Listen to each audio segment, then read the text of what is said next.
like there was a well-spoken spokesperson for the Taliban, and they seemed more attuned to modern needs. Like Tyler, they were saying they were more open to some traditionally policies that the Taliban were not traditionally supportive of. So we were kind of like, how do we start a dialogue here? Kind of half kidding. And you kind of walked in towards the end of it, and you kind of got ambushed, Faraz, and that was the problem. Is you kind of came in, and you're like, of course not. Yeah, and you were right. But Justin was doing a very big room this morning. I didn't have the chance to go, and I was working. I'm forgetting who he brought in, but I think someone from ex-military, something like that. It's a major position, and the room was in thousands this morning. I remember 5 a.m. aroundish my time, and yeah, it was a pretty populated room. I think there was some major personality in there, in his room. I'm not sure if any of you attended that from the eastern side of the world, but if you did, would love to hear what was going on in there. Maybe Cheryl did. Cheryl, you usually go in that room. Cheryl. Okay, she's on mute. Earth to Cheryl. Okay, well, let's get the party started. We got Tomoko and Ame and Ken and Messi and Vinay down there waiting patiently. Thank you. Welcome back, everybody. And let's jump into it. But before we do, anyone... Oh, there's Ben. Sorry, Faraz. I was in that room, the one he was talking about. Uh-huh. And what can you give us the 1 minute summary? So it was essentially, he's an ex-military guy and a State Department policy guy, and he was talking about the Afghan policy and how it failed and how it was underestimated and what is going to happen moving forward. So that's what he was talking about. Okay. And by the way, on Sunday, I was in another room, Afghan room, where there was a Taliban spokesperson, and he got kicked off stage 2 minutes into his conversation. No, seriously, on Sunday, there was a Taliban spokesperson. He had it.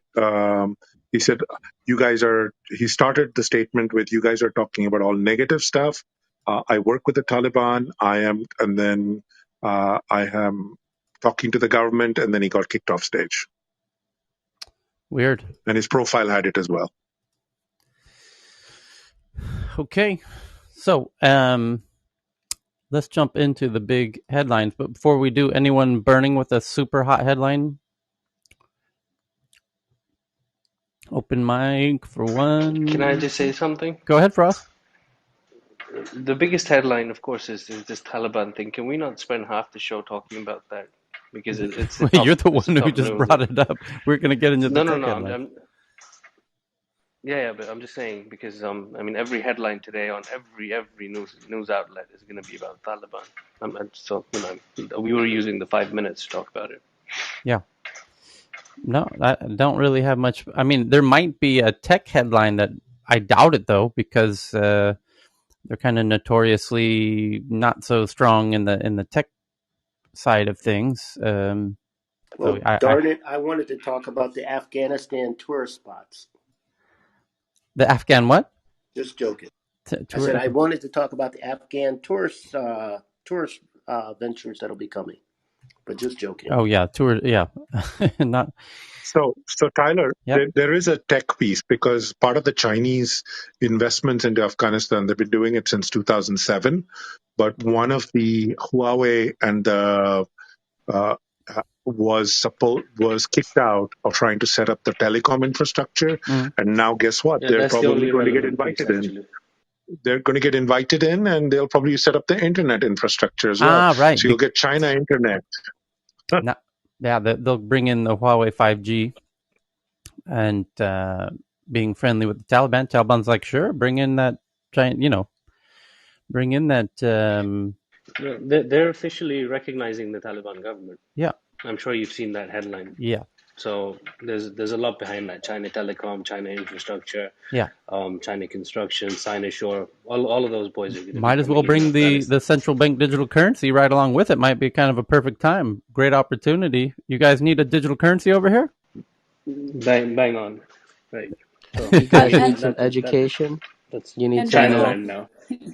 And I hope it's not going to be in Chinese. My 30-second rant about that is in Ethiopia, the mobile money and the internet, all of it is Huawei. And in the last 3 days, I'm struggling because all the machines are in Chinese, no English, no Amharic. And I didn't know how I can reset it back and the stuff. So I had to go to head office and tell them, they operate in Ethiopia. Tell them not to do the machines in Chinese. But anyway, that was No, my complaint. there's something that the Western world doesn't know about some of the villages, and for example some of the really rural areas of Pakistan and Afghanistan, and these areas where, for example, you don't even have electricity. I mean there's no education, nothing. I mean these are areas that you can't even get to.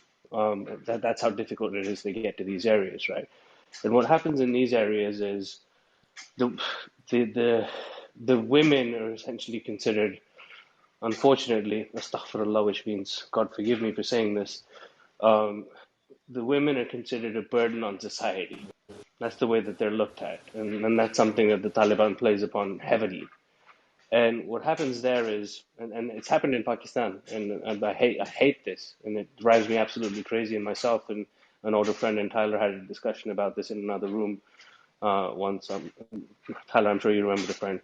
But what happens there is you've got the Chinese coming in to certain areas in Pakistan now, and what they're doing is they're paying money to take the women away and marry them. So what do you think is going to be happening in Afghanistan now? Exactly the same thing. And what they're doing is, because the Afghani women are extremely gorgeous women.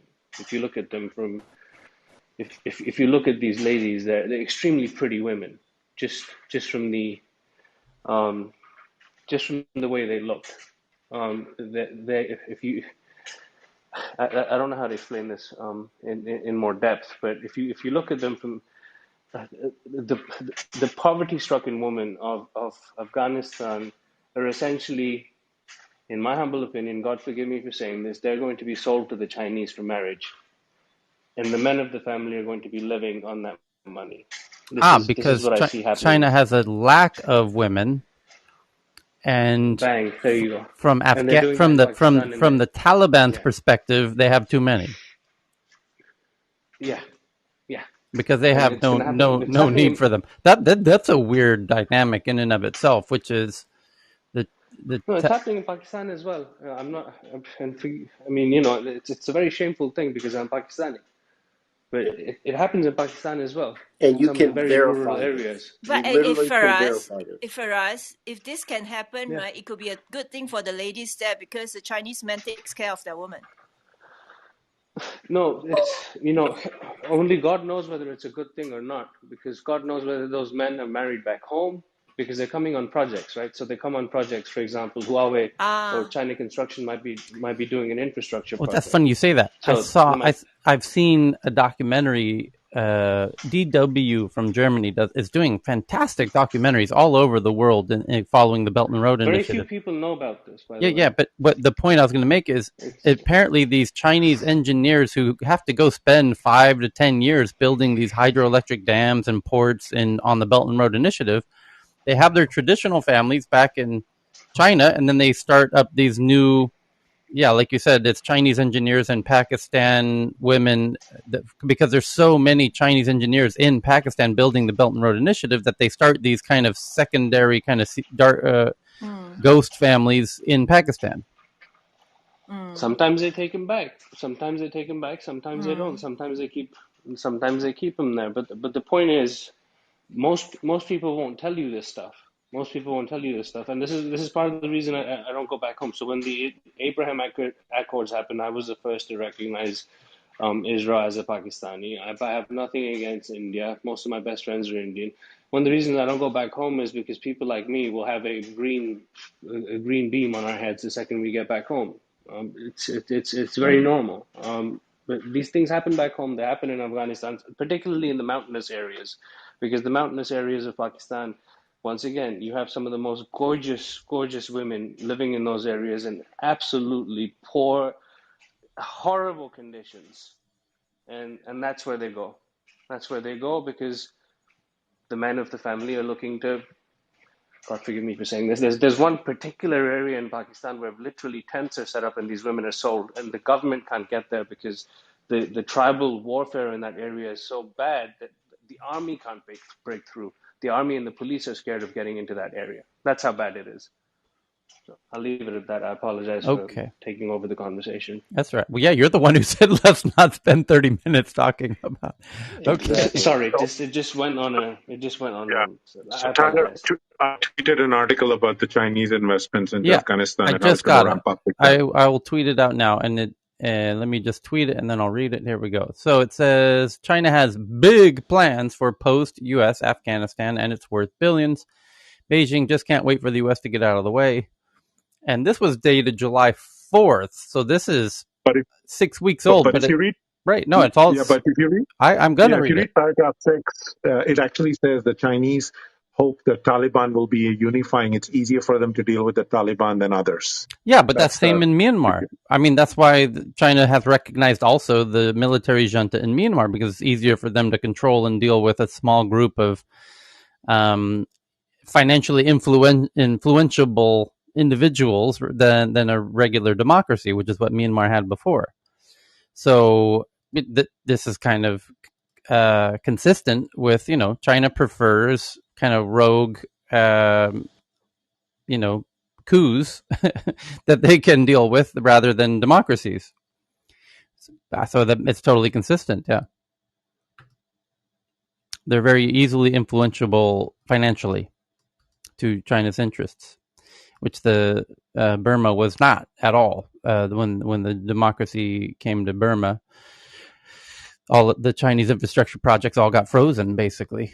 And it had, billions of dollars they had invested now were kind of frozen. And so anyway, yeah, no doubt they much prefer the Taliban and the military junta in Myanmar. So anyway, let's start with the big headlines at the moment. The biggest story at the moment, and I'm just hitting refresh here because it's actually still the same biggest story from, I think, when we met here at this time yesterday. The T-Mobile I see it's updated.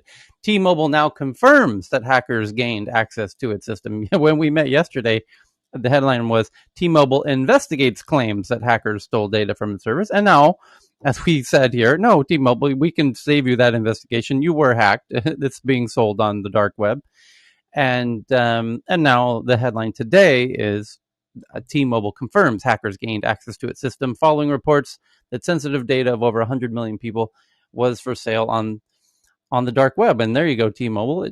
It took you 24 hours, but you confirmed it. And now we have determined... What's a financial casualty, Tyler? Yeah, we have determined that unauthorized access to some T-Mobile data occurred, is the quote.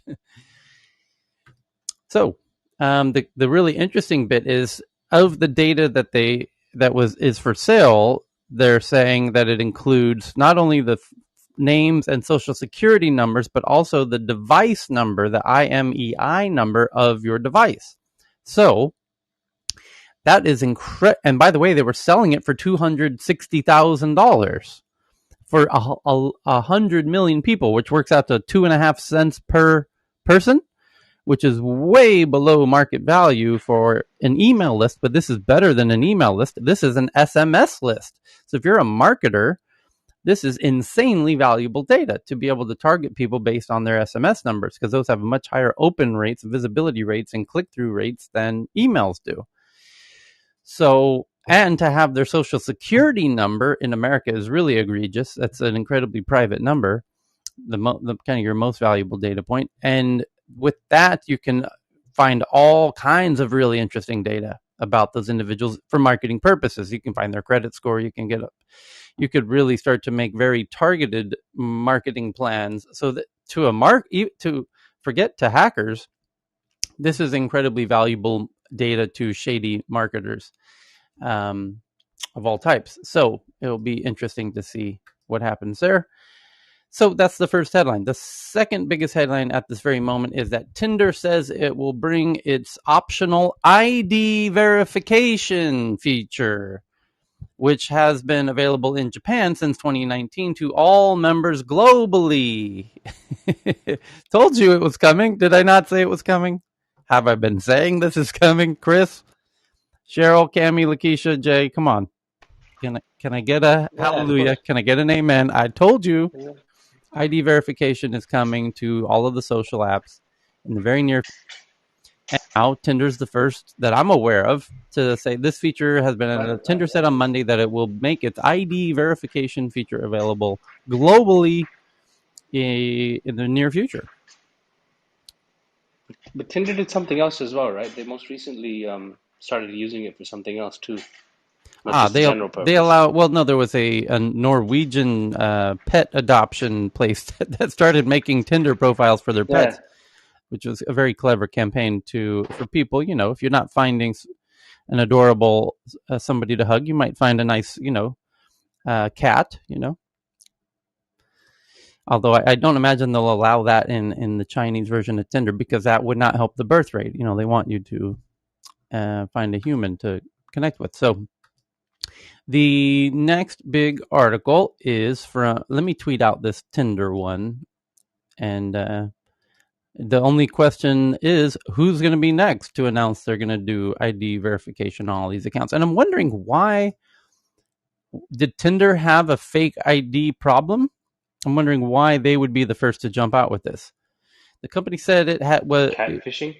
Yeah, the company said it will take into consideration recommendations from experts and input from Tinder members about which documents would be used in each country, as well as local regulations and laws while it rolls out this feature. Tinder says it will use the feedback to ensure the process is inclusive and privacy-friendly. The head of trust and safety product at Tinder said the company is taking a test and learn approach to the ID verification launch. We know one of the most valuable things Tinder can do to make members feel safe is to give them more confidence that their matches are authentic and more control over who they interact with. Yep, that's the selling point. ID verification will initially be voluntary except as required by local law. Oh, that's interesting. And Tinder acknowledges that some users may not want to share their identities online. Yeah, obviously. We know that in many parts of the world and within traditional marginalized communities, people might have compelling reasons that they can't or don't want to share their real-world identity with an online platform. Hey, kudos to you for even having the courage to state that in your, press piece. Kudos, yes. And that again, just huge applause to Tinder's Vice President of Safety and Social Advocacy, Tracy Beeden, for stating that. That's right. Thank you for raising the other side of the issue. Creating a truly equitable solution for ID verification is challenging, but critical safety project, and we are looking to our communities as well as experts to help inform our approach. Really well stated work from the comms team there at Tinder, in helping, their vice president of safety and social advocacy provide that quote. Well stated and smart to kind of preemptively put this out there as a test to see how people are going to respond to it, rather than just kind of splashing cold water on the whole ecosystem and scaring the bejesus out of all of them. Leak it out that you're intending to do this and get the initial response is kind of the new smart way of doing these, clever. So the next one is that's the sell that all these applications are going to give the general population. Clubhouse is going to want it soon. Every other application is going to want it soon. But essentially, what's going to happen is that all of these applications are going to load up your social security or your ID or your passport or whatnot up into the cloud, and the cloud is going to give it into the sovereign cloud or the secret cloud or whatnot. Maybe not. And at the end of the day, ideally, and this is why I like Stripe Identity, which is what Stripe is saying. They've partnered with I think Discord and Clubhouse and a couple others, which is Stripe might be able to use your state ID momentarily and not store it. And ideally, they wouldn't need to store it. And if anyone's going to do it properly, I would bet on Stripe to do it properly. So I think this is a huge, huge opportunity for Stripe to do this for every app everywhere. And I imagine Tinder obviously must be considering using Stripe's new identity system.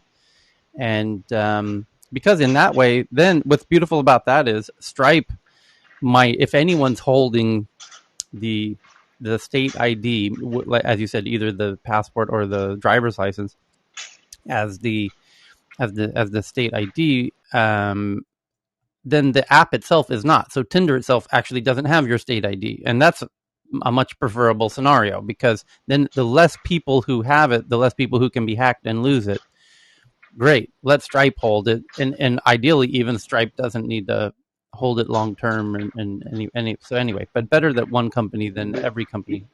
But even then, doesn't Stripe put it on some cloud? And I'm sure it's one of the top 5 in the United States, and the United States can pull it off whenever they want. Yeah, but Stripe is already has the banking login details of everybody and every app. Stripe is essentially the financial plumbing of so much of the current websites and popular web and they've thankfully, knock on wood, have done a rather stellar job of keeping it all secure. And so I would say they are probably in the right position to do this, because they have such already more valuable information than your state ID or your, they've got your banking details and direct links into your bank accounts. And that's why when you give a tip here in Clubhouse, it goes right to my bank, like right through Stripe, right into my bank. So Stripe has my banking details. They have access into my bank. It doesn't get much more valuable data than that. So if Stripe were to be hacked, the identity thing that they're adding now is even of less value than what they currently have. And they've done a fantastic job of keeping what they currently have very secure. So I like the idea that Stripe become the plumbing, piping of the identity layer of the internet as well, just in terms of minimizing the number of potential hackable entities that have, these ID databases. But just for 10 seconds, just for a quick 10 seconds, if you prod the cynic in you for a second, if Stripe has all of that, and any government in the world has access to it, which would more than likely be the United States government through its 5 big tech or big data companies, they have access to it. So what does that make? What does that look like to you? It's the assembly of all applications, assembly of all data, all identity, all financial documentation in one place, accessible to the United States government, isn't it? Yeah, I hear you, Faraz, on that. I mean, yes, it's a risk to have it all centralized, but you have to also look at this from the developer angle as well, right? Hello? Yeah, go ahead. Look from the developer angle as well. Like Stripe made it easy for the little guy to build applications without having to build their own payment infrastructure. AWS made it easy for the little guy to be able to build cloud applications without having to do that themselves, right? And so this is just the extension for identity. Yes, the probably will be regulation in certain countries where you have to store it locally, but who is a trusted third party? And I know we've had Nicholas on here a few times talking about self-sovereign identity and blockchain, and that could be very useful. But the thing I want to stress here, I think Tyler, you'd agree with me, is that the key here is that it helps the developers, particularly the little guy, not have to handle holding IDs for everyone. Which, as you said, Tyler, it reduces the surface area of lots of entities to hack. I mean, I get terrified running a fund. And sometimes some employers make mistakes. They attach ID documents they shouldn't do, thinking that it's fine. It's like, no, you should not do that. I wonder if some of my fund admins are holding documents in a way that's not secure. What if they get hacked? And so, yeah, like a trusted central party or decentralized party that's, this is their full-time job, and making it easy for the little guy to be able to authenticate is the key here. Do they, my question is, do they really share their stuff like with third parties, like many other apps? That's my question. So this is a great point. This is why I would prefer Stripe be the holder of all the identity data again, because let's using Clubhouse as an example, because Stripe is saying that they had 4 partners that they launched their identity system with, and one was Discord, and there was 2 others, and then Clubhouse. And my point is when Clubhouse partners with Stripe for this identity, Clubhouse never gets your identity at all. Stripe verifies it. Stripe says they're good to go. They get the blue check. Good to go. They're in. Great. Now you're verified. All Clubhouse cares is you were verified. They don't keep that data on their servers. They can't sell that data to somebody else. And Stripe isn't selling the data to anybody, as best we know. And I think we would know very soon if they did. My point is again, this is another reason why you want the identities to only be held by one app and not thousands of apps. Because if those thousands of apps get think of it this way, it's incredibly challenging technically to build super robust, secure systems. Really, really, really, really difficult to build unhackable systems. Stripe has done that. And that's Stripe's main value proposition. And they used it traditionally for protecting financial transaction data, which they've done rather stellar job of. Every developer, as Mabwana is correctly pointing out, makes it super simple. As a young app like Clubhouse, they built the tip jar.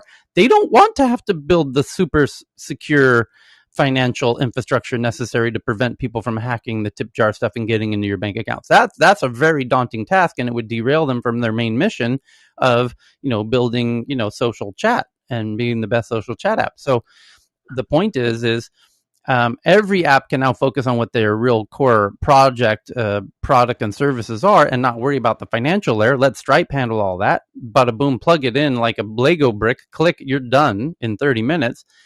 And now they're doing the same for the identity side. Again, you don't want to have to build an entire team. There's not enough legitimate engineers who can build that for every startup to hire. Like, there's a limited number of people who have the skills to build really strong, robust, unhackable systems, and Stripe has them. With the full spectrum of data privacy laws across the globe, right? And that's the big challenge is if you have a small mom and pop shop, you got to implement GDPR, California's rules, US rules, you name it. And Stripe has it all baked in already. Yeah, but if a startup tries to build with its own financial piping or identity piping, they are guaranteed they're going to not do it perfectly and they will get hacked. And they also are holding data that I don't want them to hold because they're a little startup that's going to get hacked, or just as likely, they're going to sell that data.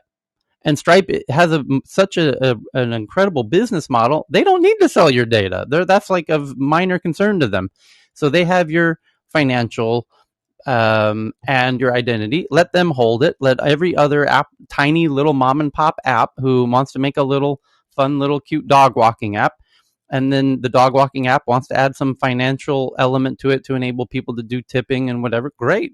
Click, add Stripe into your payment thing. Boom, done. Forget about it. Now you want to do identity verification, so you make sure that your dog walker can't steal your dog. Great. Click, boom, identity done.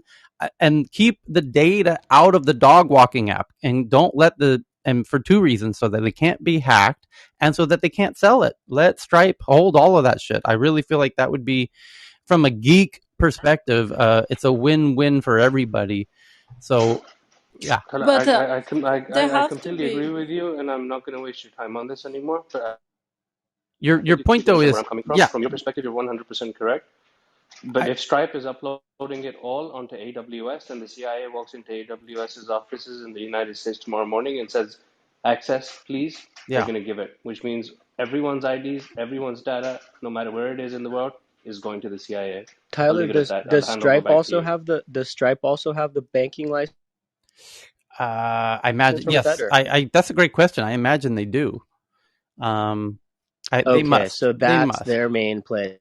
Well, no, it's not. That isn't their main play. They're not selling the data, right?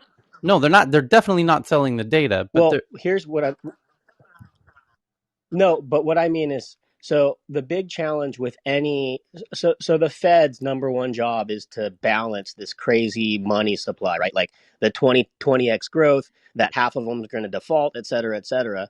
It's all based on this risk intermediary that's based off of FICO, the credit Moody's, the credit rating bureaus. You now have more granular data about the consumer than ever. So Stripe has the ability to make loans that are more commensurate with the actual spending and repayment patterns of the particular consumer in question.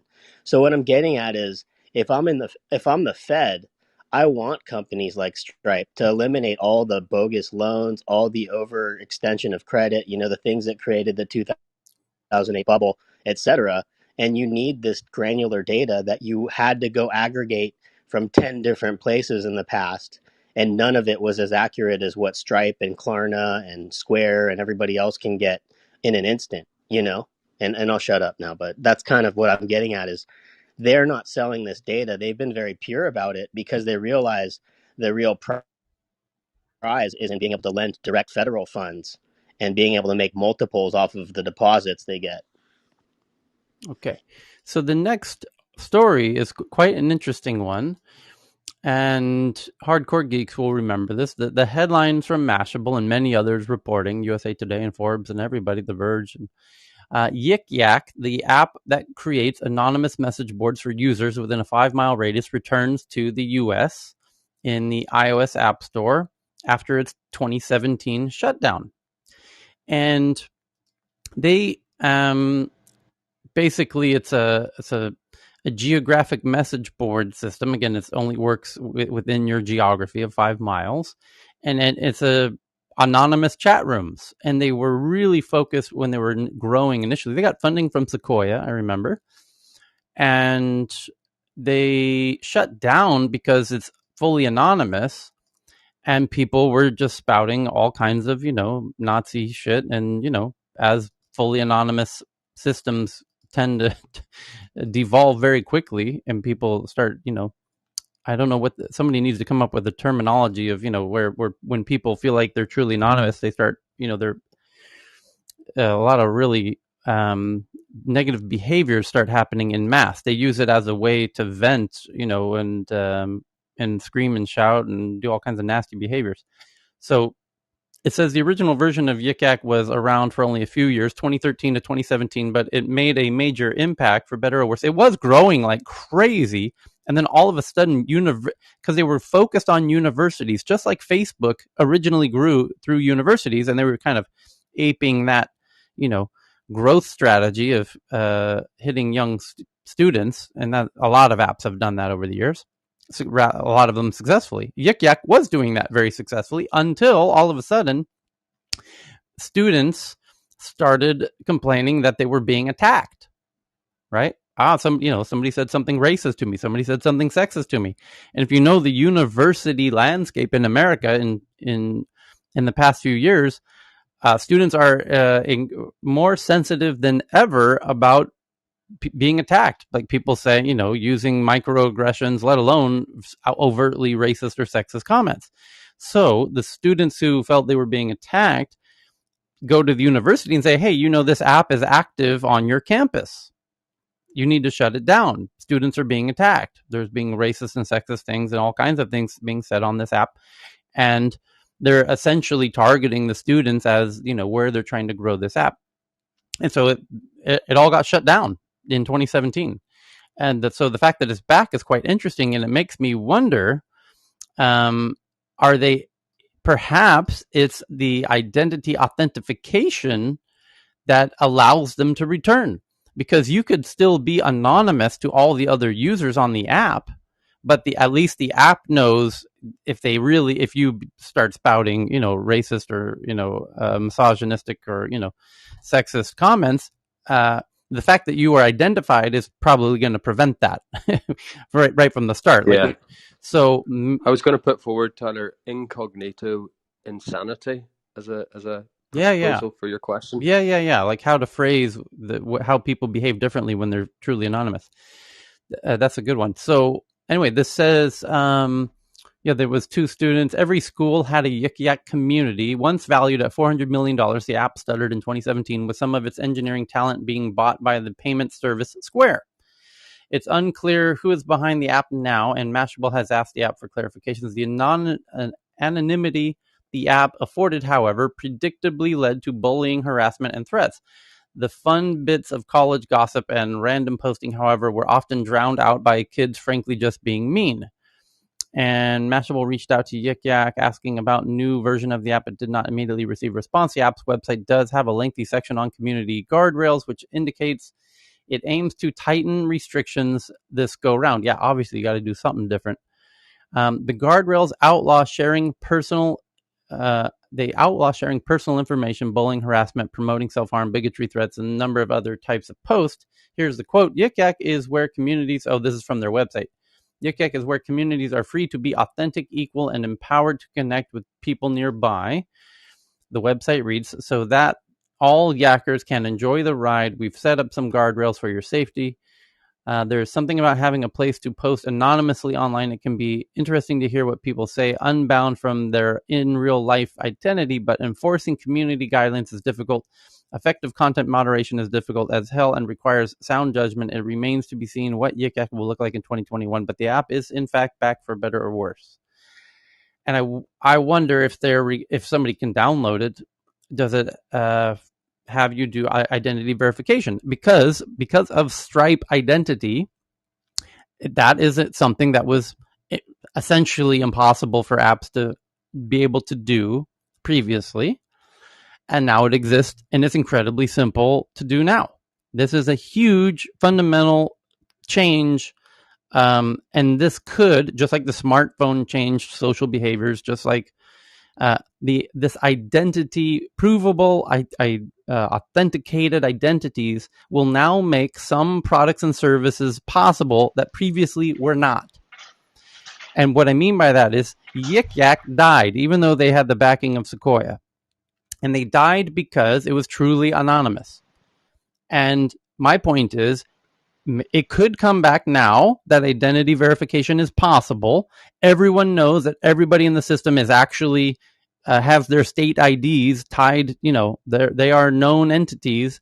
However, you can create any kind of avatar you want and persona you want. It will never be revealed to anyone else in the app, but it will prevent all of the bad behaviors that occurred last time, because people aren't going to act like complete jackasses and make death threats when they know that their state ID is tied to their account. So if somebody complains about you, the app can go find out who you are and punish you, but other users of the app cannot. And I feel like that would be the solution. You'd get the best of everything. You'd get people are willing to say what they want to say anonymously to other users in the app, but they won't cross the line and start making death threats, because they know that they can get in deep shit if they start doing seriously screwed up behaviors.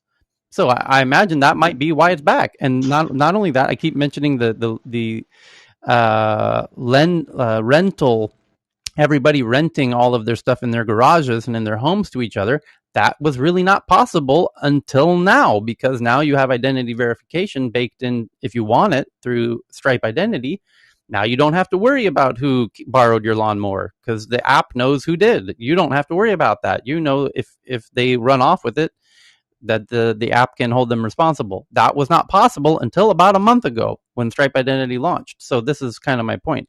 Most app developers who were trying to build a rental platform came up with they eventually got to the point of like, we don't have the technical chops. We don't have $20 million to go hire a team capable of building this identity layer. And now they don't have to. Now you just plug it in like a Lego brick in 10 seconds of Stripe identity. Now everyone verifies their identity. Now this feature or product or service of a rental platform for your city or state or country can now happen. And there's lots of products and services and features and functions that are now will be enabled or can manifest now that identities can be verified that previously could not work. And Yik Yak, it might be an interesting example. So we'll see if somebody can download it and see if they do your identity or not. So this would have facial recognition in it, because otherwise you can use anyone's passport or identity. Yes, Stripe identity, when you go through the identity process, it does scan your face along with your state ID and match them. Yes. Which means regardless of your beliefs around facial recognition or camera being turned on or off on your phones or various other hardware, you need to now turn on your camera and take off that sellotape off that paper tape from your camera. Only which gives access to anyone and everyone. No, just for the 3 minutes of doing the verification of yourself and your state ID. When you verify yourself with Stripe identity, once you've done that, you can put the tape back over your webcam. You won't need it again. So there was a couple of people had their hands up. Roger from Norway, and there was somebody else. Somebody else had a comment on this Yik Yak? Yeah, Tyler, I just wanted to say, you remember we covered the story of the A/B testing as a service for startups, and startups able to plug into that, they're able to plug into the verification. It just seems that there's a whole architecture of plug-in stuff for startups. So the so what is, do you think that there's this new kind of generation of startups that are being raised up as we speak are kind of at an advantage vis-a-vis those that have come maybe 2-3 recent years because of all this stuff? There is an advantage to doing a startup right now. Fundraising wise, it's never been better or easier to raise money, and it continues to get easier and easier and easier, and on many fronts to do a startup now than previously. And there's a whole new, because of COVID, there's a whole bunch of new massive change of social behaviors that, as time goes on, seems to be not temporary. And that's a huge opportunity to address. So all of these work from home solutions, and the fact that teams are now going to be living remotely, working remotely. There's just a whole tons of startups that are popping up all over the place now to enable to handle all of the legal headaches of having remote teams. There's startups that address that, the HR solutions for having all of the remote teams, the finances of sending the payments internationally to all of them, and all the tax compliance, all of the data compliance of all of this remoteness. There's just a ton of new categories of startups that are enabled by COVID. I mean, I don't like to point out the positives of COVID, but for geeks, there's, oh boy, are there a whole lot of new solutions that are needed that are happening very quickly, and they're all getting funding. And investors are intentionally looking for those opportunities. So, and one last quick one: the time to market, Tyler, the time to market to get the product into live. Do you think that we're going to see a massive acceleration because of all of these plugins? Yeah, of course. I mean, but that started not now. That started pre-COVID. It's getting easier and easier and easier. It continues to get easier and easier to make an app that can handle 1 billion users. And Instagram was kind of notably one of the first to reach 1 billion users with 13 team members. And that was AWS was a huge tipping point in that, because you used to have to build, just like Stripe, prior to AWS, Amazon Web Services, and we did in 2007 when we were building Mahalo, we had to build our own team to handle all of the sysadmin functionalities. You had this huge team that handled what you call the back end, which is all of the traffic and managing all the servers. That was very expensive to hire all those sysadmin engineering teams, and now you can cut that down to just a few people. And you can have billions of users and run it on AWS and all of the solutions that they have. You just hire a couple dudes or gals, monitoring the AWS dashboard. And if it becomes much easier to scale big, because if you wanted to scale big previously, you needed a big army of backend to support that. And now you don't. That was a huge tipping point. Stripe for the financial side is also kind of a tipping point. And all of these APIs, this API-ification of app development, which makes it kind of modular, where if you want to add in some new function or feature, you don't have to write it yourself. Somebody else has already written that product or function or feature, like email distribution. If you want to be able to, for example, Dave, when your users sign up, you want to send them an email to verify their email address, and then when they forget their password, you want to send them an email to click here to reset your password. You used to have to code that yourself, and that would take time and security and all that bullshit. You don't have to do that anymore. It takes 10 minutes. You go over to MailChimp or Mandrill from SendGrid. Boom, you plug that in. It takes 10 minutes. You're done. You're moving on. You built that product in an afternoon. And it's super secure. You don't even have to think about it. And you're paying micro pennies, for each. You're paying as you go. You don't even need. Here's the beautiful part too: is you don't need to get the money up front to build the team to build that feature. It costs you nothing to make that connection, that API call initially. And they even let you do the first month for free or whatever. So you can test it out and without any need of capital. And so your capital requirements to build the product are going down all the time because this modular style of building the app doesn't require money up front. Yeah, so I was going to say, there's an area, that actually is still open because I use Stripe, I use Twilio. I've actually built platforms for stylists using these apps, and he's right. I mean, it's great, but there is an area I think that I see personally as an entrepreneur, and that's taxes, right? Like the sales taxes, and we have a lot of it in the U.S., but I haven't seen, or maybe you know something, Tyler. What is a gap that's missing is maybe international taxes. So if you're delivering, I've seen those startups now. Exactly that. Yeah. Do you know which started? Like anybody? We've read the headlines of them in the past few months, but that's the one I was implying, which is that's a huge this kind of like bound. Are you talking about sales taxes or more like employment? Your stat. Yeah, if you're doing sales internationally, then yes. But if you have team members internationally, then it's their kind of social security taxes and whatnot. We're trying to use Boundless that I learned from here.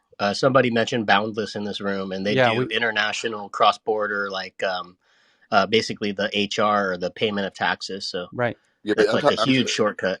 Yeah, because I'm talking about like the GST or sales tax. So like if you have a deliverable service inside of an area, right? You need like the sales tax is down. Like you have it's a pain, man, right? Like you got a lot of different tables. So having something that's international where you can just turn on another country and have an established platform that's like, all right, I'm going to pay these guys and they're going to automatically process the payments. It's going to go to the national to the state and then the locality and all that. That's an area I'd like to personally know what's an international app for sales tax. Right. Anybody know? They're out there. Well, somebody will probably dig one up and DM you. The beautiful part is this is another example of he doesn't need to code it. That his company doesn't need to code it. And I like the Lego brick analogy because it's like a drawbridge, like you're building a little castle. Oh, we want to build in a drawbridge. Okay, great. There's a company over here that, will let you snap in a drawbridge and it's no upfront cost. You just start paying every time you lower and raise the drawbridge. A very minuscule amount each time somebody crosses the drawbridge. Okay, now we need some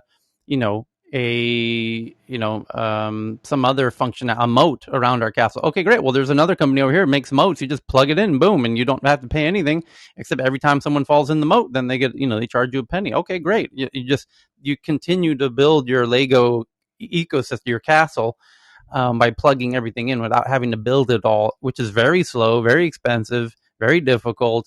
You have to hire the teams that know how to build it. And just the recruitment process alone is it's ridiculous. So you can imagine. I wanted to add something. Yeah, go ahead, Mabana. Some historical, for those who are also a little bit older, or maybe not that old. But do you remember back in the day of Microsoft and Steve Ballmer shouting developers who could forget? On stage? Like there are some trends. This is going to kind of follow up on Dave's question. There's some trends that I find that are always going to be there no matter what generation of startups or tech we're in. And one that's becoming very clear now is if you focus on developers, you will do very, very well. And Microsoft won back in the day because they were so focused on developers. And if you have not seen that video of, just type in Steve Ballmer YouTube, developers. He just runs around on stage, shouting, and people, to the layman, they might be like, what's this guy going on about? Yeah. But he had a point, and is that if you focus on developers, you will do really, really well. And so let's fast forward to today.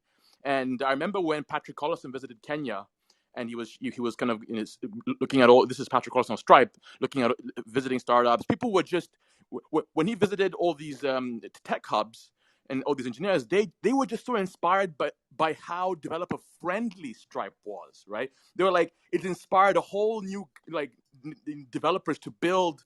Because they were just like, it's like giving someone a hammer for the first time, and before they were using something else completely, right? Or if you're giving a biker like their first multi-tool or something, they're like, wow, where was this all my life, right? So being developed, and then don't forget like companies like GitHub that literally have been, and which of course Microsoft I think now owns and bought them. These are all tools and platforms that are geared towards developers. Then that audience has become very big, right? Mobile development, AI development, cloud development, now the identity development. That's an audience. And so even VCs now look at developer tools or developer platforms as a category because you're enabling people to build, right? And so, yeah, I just wanted to add that, like the developer tools and kind of focusing on developers, making it really easy for them as an audience, and also lowering the bar. I think we talked about how VR and these no-code solutions make it even easier, right? The developer scene is growing dramatically, right? It's not a couple of million coders anymore. It's tens, if not 100 millions of people who will be able to write apps. And as you mentioned, Tyler, Lego style. But I think GitHub is a very good example of this, which is like a plumbing that's really, really important to help people snap together different solutions. Yeah. We got Michelle, who, by the way, Michelle, I've clicked to invite you on stage. You might need to jump out and back in. But there she goes. So Michelle just found the company you probably want, Mar. It's called global-e.com. Awesome. So, Michelle, can you tell us a little bit about it? It's just, it helps. Yeah, so it's just a couple of cross-border. So it's pretty much companies helping cross-border e-com from end to end, and they also take care of taxes in more than 200 countries. But there are a bunch of them out there, actually. Yeah, there's a few. So let's get into the headlines here. We covered the first three: T-Mobile, Tinder, and Yik Yak. At number 4 is Blue Sky. And I know what that is. And if you do, you're probably a very smart cookie. The decentralized social media initiative unveiled by Twitter in 2019 will be led by Jay Graber, a former startup founder and cryptocurrency developer. And Jack announced that on his own Twitter account in the past few hours that Jay is going to be running Blue Sky. Blue Sky has a bit of a buzz in the community. It's their decentralized Twitter initiative. So it says Blue Sky, the decentralized social media initiative unveiled by Twitter CEO Jack Dorsey, has a project lead according to Jack's Twitter account. Jay Graber, a former software engineer for Zcash and the founder of a social event startup called Happening, will spearhead the effort. Graber said in a tweet thread, "I look forward to partnering closely with Twitter and other companies as we embark on this journey. It won't happen overnight, but we'll share our progress along the way." Dorsey announced in December 2019 that the social media giant was funding a small group of developers to build Blue Sky, which he described at the time as a decentralized standard for social media. On its official website, the project's stated aim is rebuilding the social web by connecting disconnected silos and returning control of the social experience to users. And that's code for a decentralized social network that is out of the hands of a company and out of the hands of the government's abilities to require it to do anything. Graber said in a tweet that my next step will be hiring for the Blue Sky team. In 2019, announcement of Blue Sky capped what was perhaps a controversial year for the company as it turned to account suspensions to fight misinformation, moves that subsequently fueled accusations of censorship.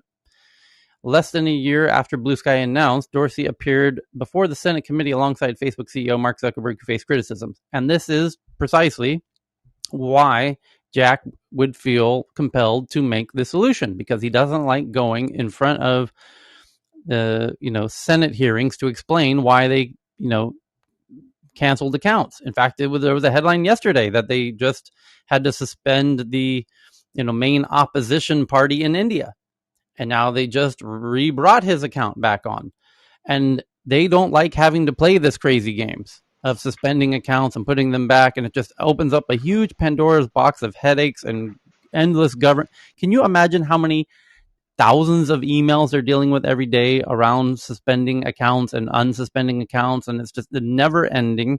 They never wanted to get into this. They never imagined in a million years they would find themselves in this position when they started Twitter. I can assure you, because I was talking and meeting with them in the early days of Twitter when there was 20 people at the company. And the conversations we would have over lunch and dinner had nothing at all. They never, ever once imagined this scenario. Not once. About oh, someday in the future we're going to have governments emailing us about, can you please remove all of this, and this our political opponent, in the other opposition party, why don't you ban them for us? And then they scream bloody murder, and you're ruining democracy in India, and can you please reinstate our leading politician? You're ruining democracy in India. That was if somebody had suggested that, you would be laughed away from the dinner party if you had even suggested that was a possible future event. So trust me, this is something they would love to wipe their hands clean of, and the way to do that is to build a decentralized social network that runs itself, that there's no one to call if you're unhappy with how it's going. It's a decentralized system.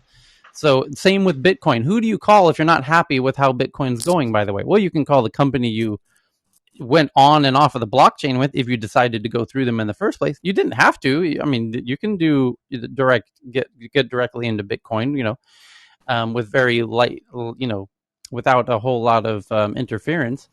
And yeah. Tyler? Yes. It's a very interesting description you just gave there, because it goes back to also demonstrating how people are becoming somewhat lazier, where they're expecting everything to be done for them instead of sort of really being able to take initiative to do it themselves. I think we've gotten to a point as well in society where we've become too reliant on other things to help us through. And I'm using it quite generically because Blue Sky is one example. Blockchain and the cryptocurrencies is another example. But when you look at all these other things, you start to see the same thing, like maybe the way you have food service deliveries, or the gorillas. You start to see a lot of this quick fixes and speedy fixes that people want. And in some ways, like with credit cards, for example, a lot of people are just used to the card's been compromised. Oh, you could just call it MasterCard. Or you could just call up Amex. They'll fix it. A lot of people have that sort of, in my opinion, in my observation, having worked in fashion and putting my fashion and retail hat on, I used to deal with this a lot at the cash register, where if a card was used wrong or whatever, the customer would complain, and then we would have to charge it back, right? But that's where the complaint, we have to do it because the customer complained. But at some point, it's making people sovereign and taking responsibility over their own life and their own usage of products and services, as opposed to relying on others to do it for them and pay them a fee. Because in essence, that's what, if I have a MasterCard, I'm paying them a fee. It's a retail product, and I'm using the fees taken so that I could use that card so I could benefit the use of their services in one location, right? But this is something that's interesting, because this is now starting to disrupt spaces where people are now saying, oh, well, do I need that person? And like you just said, Tyler, Jack's like, do I need this headache? And Jack's just like, this isn't what I ever wanted, so let me get rid of the headache. And that's what I think is what's happening in a lot of streams of business, that people are like, this headache is getting too drama-filled, and they just want to cut it off. And decentralization can help with many of those headaches. Yeah, Tyler, 1 second for us. Go ahead. In your own words, because 90% of the population in the wider audience doesn't understand decentralized and blockchain and crypto, do you want to just put it out there in terms of the power of decentralized social media? Sure. Well, decentralized finance, you just think of Bitcoin. Bitcoin operates outside of the controls of any individual. There's no single point of failure. The government can't say shut down Bitcoin to anybody. Even Satoshi Nakamoto designed it so that even if you could figure out who he was, even if you were to bring him and put him in a jail cell and put a gun to his head and say turn it off, he can't, even if he wanted to.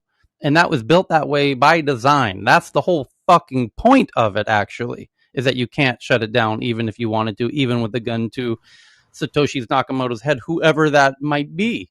So the idea is, what if you built social networks that way? What if you built Twitter that way and a government says, take down these tweets or else? You can't. There's no one to put the gun to the head of. There's no one to even address that complaint to. So take down this content or else, or silence this account or else, or it's, decentralized means there's no centralized point of control. is really what it means. May I add on for 10 seconds, Sure. Tyler? So Blue Sky is actually bringing together all the social media platforms. That's the plan. Correct. So, Well, no, for not. I example, wouldn't phrase it that way. They're trying to build a system that will enable other social media platforms of the future to also become decentralized. Right. So the way that I read it was they hope to also bring in the likes of Facebooks of the future or the YouTubes of the future, etc. So, for example, if there's a post on Twitter against the opposition party leader and Prime Minister Modi calls Twitter and says, block it, they may very well do it. But the same post may also be appearing on the YouTube of the future or on the Facebook of the future. So, how many social media platforms are they going to call? And how many are going to agree? And at the end of the day, one would at least still be out there, and hence the power of decentralization. I'll leave it at that. Okay. Thank you. So the next, and by the way, there now that there's a leader, and Jay, being Zcash, there's a lot of developers who would love to see this happen. So I imagine now you're going to see it's phenomenal. Yeah, people who philosophically believe in this vision are going to jump on board wherever they work now. They don't have to move to San Francisco to be part of the team. And it's going to be, I imagine there's a whole lot of people pinging to join the Blue Sky initiative now, people who philosophically align with it. So, and I think you've seen the post around Lightning coming in as well, the Lightning nodes. That's a separate issue. Lightning is what Twitter is itself doing internally to enable their Cash App wallets, which hold Bitcoin, to enable the transactions of those Bitcoins between Twitter users once every Twitter account has its own Cash App, Bitcoin-enabled Cash App wallet. And you're going to need Lightning to facilitate the ability for everyone to be making transactions, multiple times a day, etc. So that's why they're adding the kind of Lightning layer to that. That will likely also be part of this. Blue Sky will also, as a social network, will need a similar functionality. So there'll probably be some similarity in that regard. The next big article is from our friend at Bloomberg, although in this case it's Brad Stone, who actually does know what he's talking about most of the time. A look at U.S. lawmakers' efforts to rein in Google and Apple's app stores after a bipartisan companion bill to the Senate's Open App Markets Act debuts in the House. So it's the Senate has this Open App Markets Act, which is they're trying to force Apple and Google to allow for direct downloading of apps from app developers to their users, where today the Apple and Google make it very difficult, although not technically impossible, but really, really damn near impossible. They go to great lengths to make developers and users connect through their app stores, where they take a 30% tax, essentially, of the transactions. And a lot of apps don't like that, understandably. They don't like paying the 30% tax. And now U.S. lawmakers in the Senate have created the Open App Markets Act to make it much easier for developers and users to connect directly outside of the App Store. So it's called side loading, is the word that we use now. So anyways, this Bloomberg article from Brad is a look at U.S. lawmakers' efforts to rein in Google and Apple's app stores, and now this debuts in the House. Legislating your apps, the U.S. Congress wants to change the way your smartphone works, and the effort may actually succeed. I imagine this one likely will, but this is actually huge. Yeah, this is so huge. I don't think I develop apps. This is a huge thing. I mean, I could tell you that if that rule was eliminated, 30% is ridiculous, right? Like, you create an app and you got to go through it. And what we have to do now is go in, you get the app, and then you have to have them go through a web portal to go to a payment processing to sign up and come back in the app. And so you're creating these windows. But if they could just get rid of that, so many more apps can. And even then, you're creating structures to do stuff, and you're always scared, right? Like, if you're an app developer, you're like, are they going to come back and try to say that we got to pay them all this money, right? But so this is an area that really needs to be addressed, and it'll unlock so much if they fix this tax, if you will, to have an app, Yeah. So anyway, I'll tweet this one out. And Brad used to work at the New York Times, where he was kind of their leading tech journalist. Now he's at Bloomberg. They hop around quite a bit. So anyway, the next article is from Associated Press, that the U.S. government is opening a formal investigation into Tesla's autopilot system, covering 765,000 vehicles made since 2014 until today, saying it has trouble spotting parked emergency vehicles, which is truly bizarre. That the data is very positive, with Teslas generally. They're generally safer than, non-Tesla cars, statistically. And yet they have this weird habit of hitting parked emergency vehicles like ambulances and fire engines and stuff, which is truly bizarre, because that's not something normal people have a problem with. People tend to, even really bad drivers tend not to hit fire trucks and ambulances because they're very well marked visually. So what's going on here? So that's why there's this now formal investigation to figure out what exactly is going on. New York Times says at least 11 Teslas using the car's autopilot system drove into parked fire trucks, police cars, and other emergency vehicles since 2018, prompting the top U.S. auto safety agency to investigate. Those crashes killed 1 woman and injured 17 people. So, really, really peculiar behavior there that is definitely worthy of a little investigation. That's just too weird. So the next one is Roblox reports its Q2 report, and now we're really at the end of these Q2 earnings season. And Roblox went public not so long ago. This might be their first or second. And so interesting to see how they are growing as a virtual world where young people are building not only games, but monetizable virtual experiences. And so now this to me is the real new modern lemonade stand, where young folks were doing Minecraft and now they're using Roblox. And in Roblox, you can build things that you can start to charge money for, and people are. Anyway, Roblox, the platform for Lego-like user-generated games, reported its bookings for the second quarter, end of June, which were $665 million, up 35% for the year. And let's see how they continue to do. It's a really interesting stock to watch. So there's that one. Next up is from the New York Times. Inside Twitter's 2-year effort to change its internal culture, led by controversial VP of Design Dantley Davis, which led to HR investigations and staff exits. And the New York Times article from Kate Congner says 2 years ago, the company brought in a blunt executive to make things move faster and to promote diversity. Then the problems began. And there's a bunch of people tweeting about this one. One person tweets, Twitter hires a guy to take over design, and it turns out he's an asshole and a racist. He made a racist comment to an Asian coworker and wasn't fired. The best part, he loves to make people cry by criticizing them, but he can't take criticism himself. So, hence the word controversial in the New York Times title, in referring to Dantley. Definitely has fans and foes, kind of a polarizing figure, depending on which side of the philosophy you find yourself on. Kate herself took to Twitter to say, I wrote the big culture shift underway at Twitter. Leadership wants to get faster and tougher, but employees fear the love where you work ethos is slipping away. And someone named Daisuke Wakabayashi, which is a really fun Japanese name, says a fascinating look into Twitter where a new executive brought in to change the culture is ruffling feathers. My takeaway from the story, where is Jack? Change is hard, culture. So anyway, it's a lot of people talking about this article, and you can read it yourself from the New York Times, and there's other people covering this in other ways as well.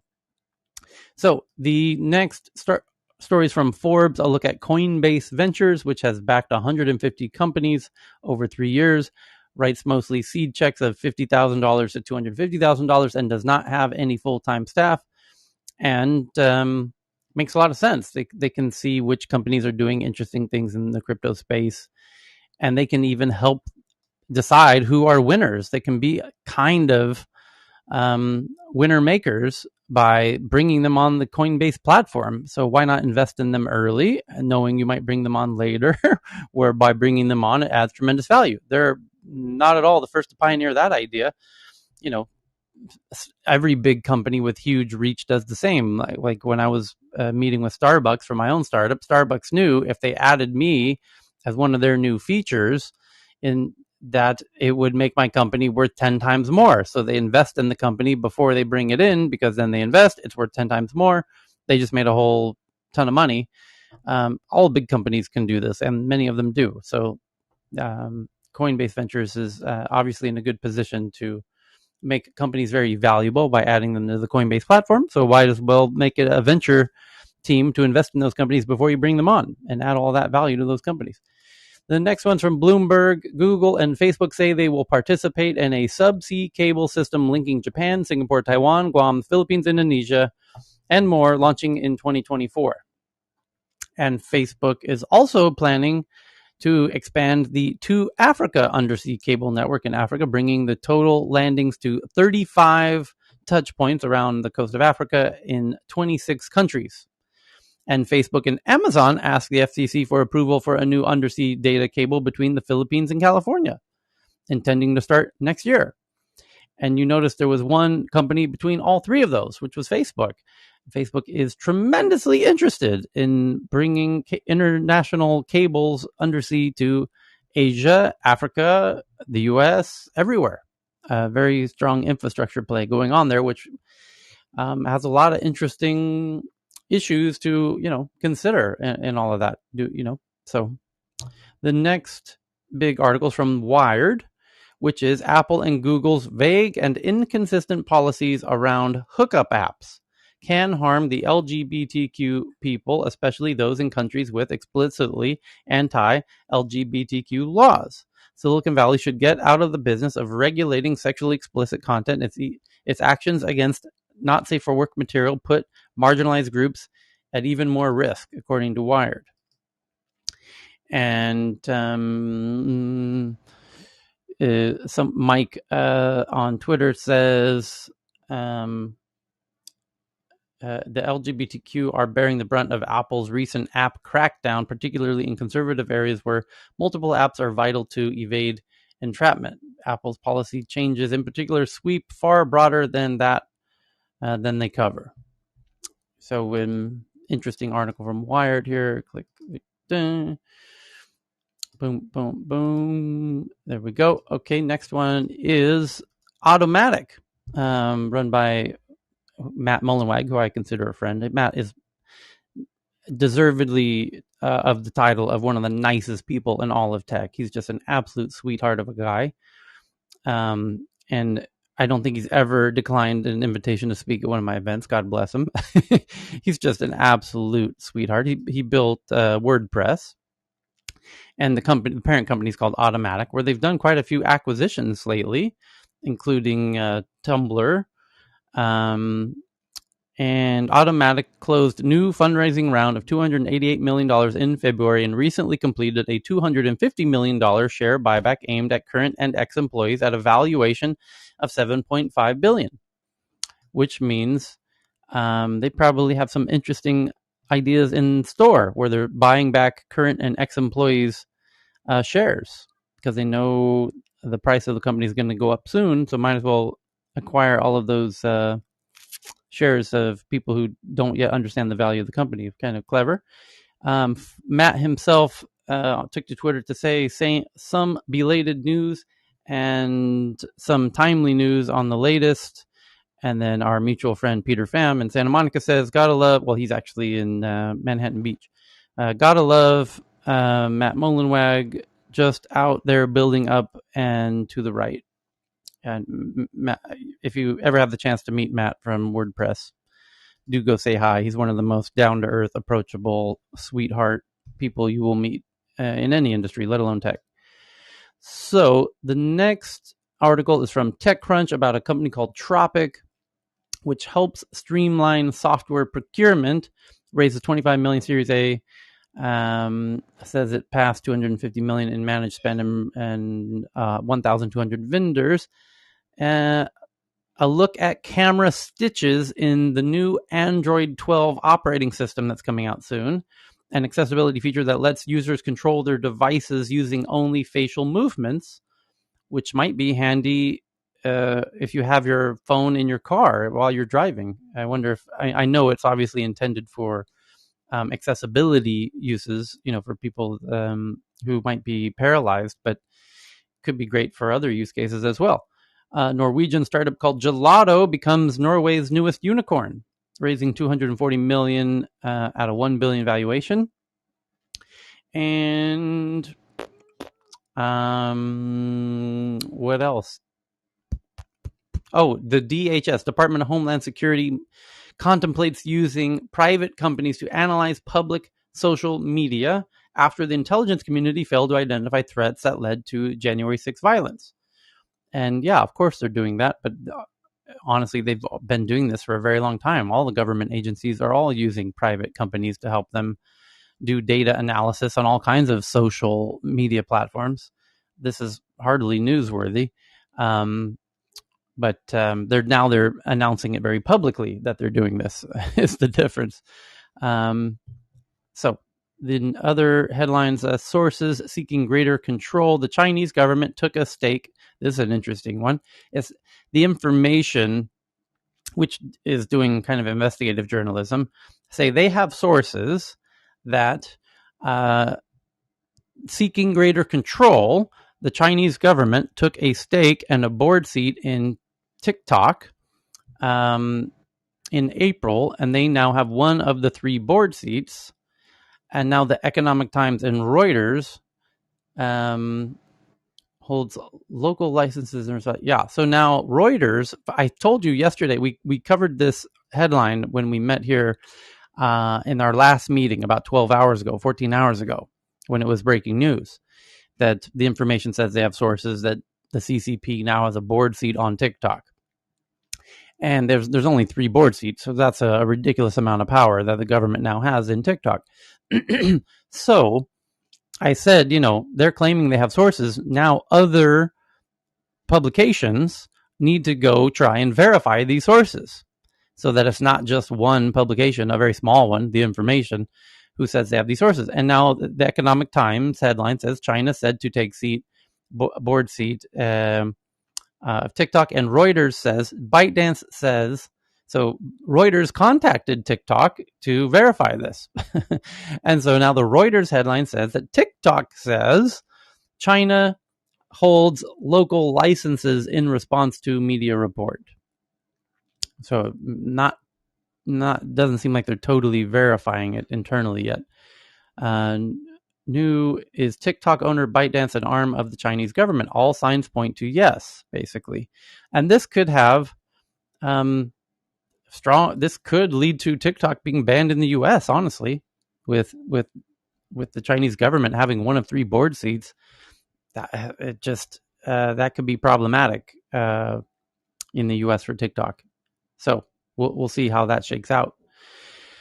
The next headline from Bloomberg, crypto staking service Figment raises $50 million. New York Times says for some teenagers, making NFTs and other forms of digital art is the new lemonade stand. Okay, so that is the big headlines that people are tweeting and sharing on social media at this very moment, but those are not at all the really interesting and even important articles that our very smart group of people on stage and in the audience in this fantastic, format that Clubhouse has enabled, where we can all get together and go as geeks around the world, find all of the really interesting articles that most people aren't talking about. And so if you have one yourself, as I know Mafalda usually does, as a lot of people in the audience do, BB certainly does all the time. And thank you for all your fantastic headlines, Mafalda and BB and Gareth, and just so many people in the audience who send these in, between our scheduled meetings. So again, a huge thanks to everyone who makes this possible. Rajiv, and there's so many people in the audience who help us send in all these fantastic tweets, and everyone is welcome to do it. It's a crowd effort. It's a big team effort. Anyone can send in an article either by raising your hand and jumping on stage and saying, hey, did you see this one? Although by the way, we probably did, because people are sending them in on Twitter simply by tweeting any good article they find that is of relevance to global tech, and including our Twitter account, TNATW. And they're coming in all the time. And as Mahogany and Magda and all the people on stage and a lot of people in the audience are sending these in around the clock while we're here talking on stage and in between our meetings. And so here's about 50 that I've picked out since we met last time. And since we met last time, there's probably, 300 that came in. But here's, and there's a lot of duplicates. So Ken and Chris and Robert and Jay and Lakeisha will all send in the same article. And that helps me figure out which ones to showcase here as well. So don't worry if someone else has sent it in. It helps verify what people are excited about sharing. And here's one that Ken sent in that from the information, which we were just talking about, this kind of investigative, they take a more investigative approach to doing journalism. And they say that Instacart forecasts to lose market share to DoorDash and Uber in this big race for the instant deliveries, in all of the cities. These ones are specifically more focused on the U.S., and it was reported that DoorDash, just a few days ago, that DoorDash tried to acquire Instacart for, what was it, $5 billion? And that they would, that those conversations got derailed due to antitrust concerns, even though neither of them are publicly traded yet. But anyway, and you can let me retweet this out. So, by the way, all of these 50 that we're going to discuss, I tweet out to the Tech News Twitter account, so you can see which ones we're sharing if you follow the Twitter account at TNATW in real time. As we talk about them, we tweet them out, like this one from the information from Ken, that last year it seemed like Instacart was the only game in town when it came to online grocery services that deliver carrots, crackers, and soda on behalf of supermarkets and whatnot. But now there are some very big rivals in the form of DoorDash and Uber and others. And Instacart did have a head start in this space of delivery. And, these incredibly well-funded competitors like Uber, are no joke to compete with. And you can see the chart of the market share between Instacart and DoorDash and Uber that we just tweeted out. And thank you to Ken for that one. So the next, yes. One quick, by the way, it does not matter whether they're public or not in regard to antitrust. Yeah, true. Okay. Yeah, but just generally, the governments don't usually, the FTC doesn't, or whoever the antitrust. That's because usually, as you know, the companies don't get to a big enough size until they're public that you would have an antitrust issue. But I'm not saying there is an antitrust issue here or not, but it doesn't technically matter whether they're public. Yeah, technically it doesn't matter, but it's kind of interesting that they're focusing on them before they're public.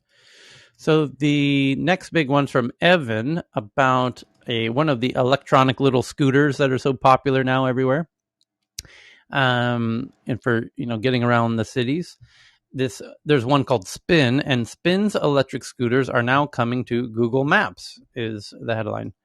And I believe Lime already was in Google Maps because Google invested in Lime, and that was again another one of those smart investments where the company can put Lime scooters inside of Google Maps, and by putting them in Google Maps, it drives the business and awareness of Lime. And so that's just a really smart investment to make, knowing you can add them to your Google Maps and really give them an unfair advantage against their competitors by putting them in Google Maps. So the next headline from Rhonda, who listens from the audience via Bloomberg, that Tesla autopilot U.S. safety probe puts a damper on Elon Musk's AI Day, which is coming up on Thursday, August 19th. And Elon Musk is going to take the stage live and do a live stream called AI Day, where they're going to talk. It's a recruitment platform, essentially. But now this big probe into the Tesla's autopilot crashing into emergency vehicles is going to put a little bit of a damper on AI Day, because they're going to obviously have to address that. But it'll be interesting to see what Elon has to say about that.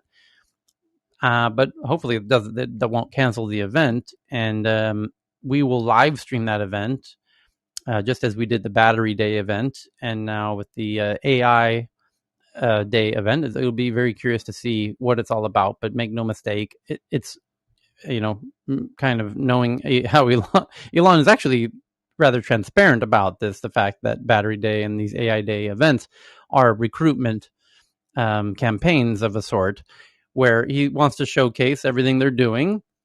And if you want to join the team, we would love to have you. And it really is, if you think about Tesla in a very simplified way, they're able to do what they do because they're able to hire the best team members globally to address those issues. And that's a big part of Elon's secret sauce, is he's able to attract insanely talented people to build rockets. He's not actually building the rockets himself, despite what people might think, and nor is he himself coding the autonomous driving. But he is able to convince the people who are the best suited to do that, the smartest people in the world in those areas, to join his vision. And so that's what these events are really about, is he's explaining his vision and how he's hoping you join his team as opposed to whoever, So, but that's a lot of what it's about. So anyway, the next big, we'll definitely live stream the AI Day. So the next big article. Hey, Tyler? Yes? Yeah, you were talking about electric scooters, right? Yes. Yesterday you talked about Ola's. Yes. Ola Electric in India. Yep. Just so you know, they've had 100,000 pre-bookings in the first 24 hours of launch. They're not going to roll out till October, but they've got 100,000 pre-bookings already. Yeah, and the pre-bookings are 500 rupees, basically. And more importantly, they say that the official sales can start like September 19th-ish, and then they expect to start doing deliveries in India in October in 2,000 cities. And different states in India have different tax discounts. And if you get, there's two different models of this Ola scooter. I will tweet this out now. It's incredibly cool looking. I spent a lot of time on their website yesterday. I'm going to order a bunch of these myself. And they're fully electric. They basically have the exact same specs as a gasoline combustion Honda Click scooter, which is the most popular scooter on the planet. 115 kilometer top speed. And it even has speakers, and you can play music. It has a little digital dashboard on it where you can play music, take phone calls. It, like a Tesla, it knows where you are. So when you approach it, it says welcome back, and then you can just start it and drive away. You don't need any keys. When you walk away, it locks itself. It has a lot of cool bells and whistles, but it's priced less than the world's best-selling combustion engine scooter, the Honda Click. And it's significantly less in certain Indian states with their kind of subsidies for EV vehicles. So I'm contemplating a trip over to India in October to pick one of these up. They're incredibly stylish, look super cool, and would love to. I have a whole bunch of Honda Clicks, but I would love to replace them all with these electric Ola bikes. They look great. So, but your point is they have 100. They did the big announcement 24 hours ago. Now they're already up to 100,000 pre-bookings. So the next big headline is from May about a London High Court orders Binance to hunt and seize assets of one of its users, which is a crypto hacker. According to the London High Court, is ordering major crypto exchange Binance to track down and freeze the accounts of crypto hackers behind the alleged $2.6 million ransom security breach. Any comment on that, Amay? I was looking it over, and I think what's ultimately happening is they're trying to pull back this hack because it came from Fetch AI's money. So basically, Fetch.ai is a company, is an organization. From what I was reading, and it appears that a lot of that cryptocurrency was held by basically a crypto startup, like a DeFi startup, a project. And that project is now saying, look, people, get that back or else, you know? And I think that's what I read from it. And I just think that this is what you're going to start to see a lot of, is where even the companies are kind of sitting there and being like, well, wait a second, our money's on there too. So we're going to also start being like, let's make sure we watch where it goes. So I think this is good because they're holding Binance accountable. I'm still very curious to see what's going to be happening with the Binance world, and that because it's gone quiet a little bit, but I still believe it's going to pop its head up again within the next month or so. Tyler, I have a question about what was the name of that e-bike? You got me a lot. You got me like really excited. OLA. OLA. And where is it? It's an e-bike startup? It's it's a little like a Vespa scooter, but it's electric.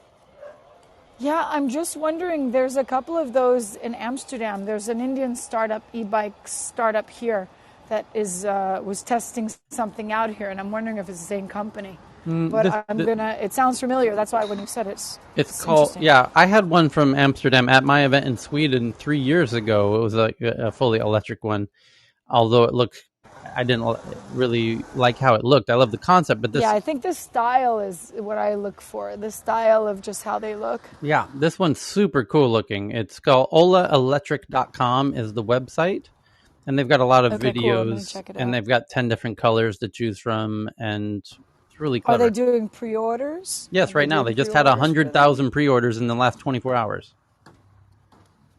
Awesome. All right, I'm going to look at that. Yeah, and they're backed by SoftBank and Tiger Global both. Yeah, it's also very interesting because here in Holland, you have the bike paths all over the place, which are super amazing.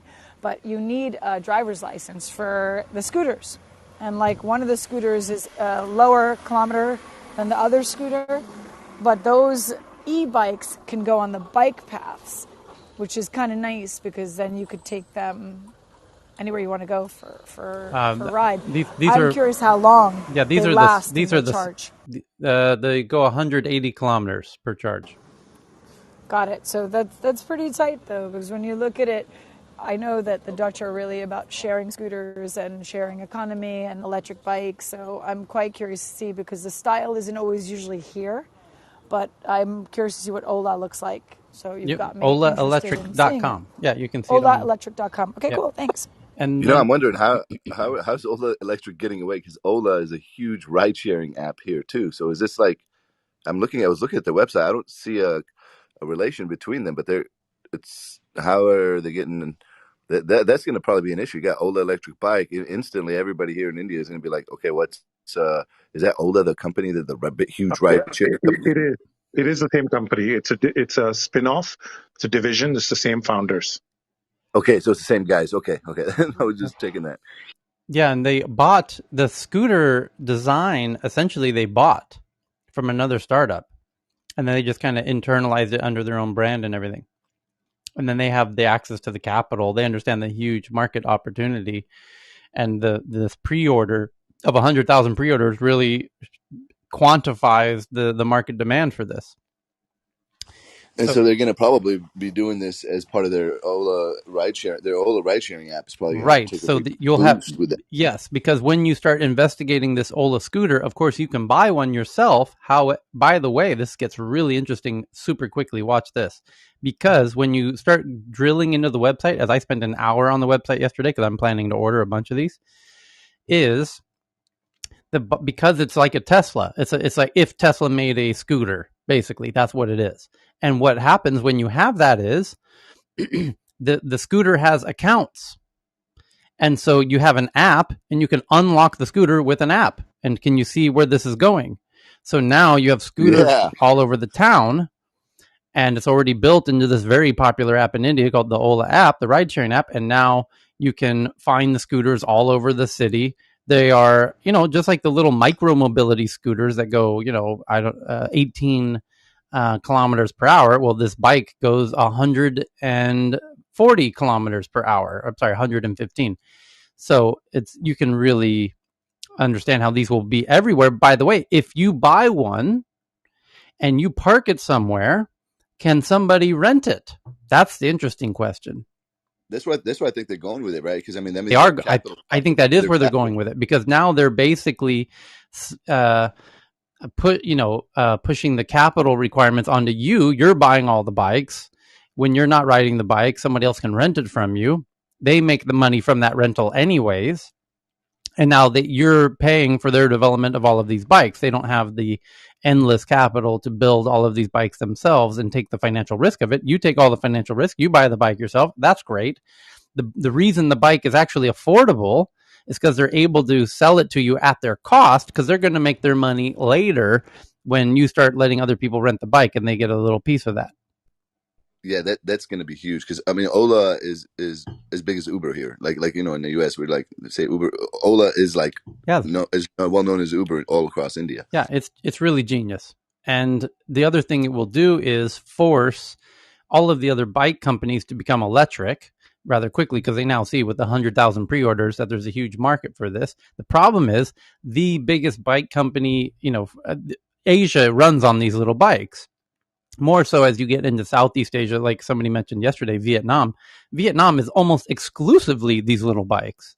Thailand is, I don't know, half and half, depending on what part of Thailand you're in. It's like more than half. More than half of people are using bikes instead of cars. So it's Honda is the biggest player in this market of these bikes, and Honda notably is not very strong on the EV side of things, sadly. So hopefully it pushes Honda to consider EV for all of their future scooters. Okay, but I love I have a question though, Tyler. Go ahead, how do you think that would work in Sweden? Or I mean, if you think it's even usable here, because I'm thinking with the, well, you need an account, right? But I'm thinking we have so strict rules on, I don't know. I know some countries you don't need a driver's license basically to drive. It's called scooter Vespa. Well, but here you do. So right. How do you think they would get around that? It's a good question, because Sweden has so many rules about, I mean, just so people don't know this, but in Thailand, for example, you don't need anything. It's, it's the Wild West still. Like in Southeast Asia, kids start riding these bikes at 8 years old, right?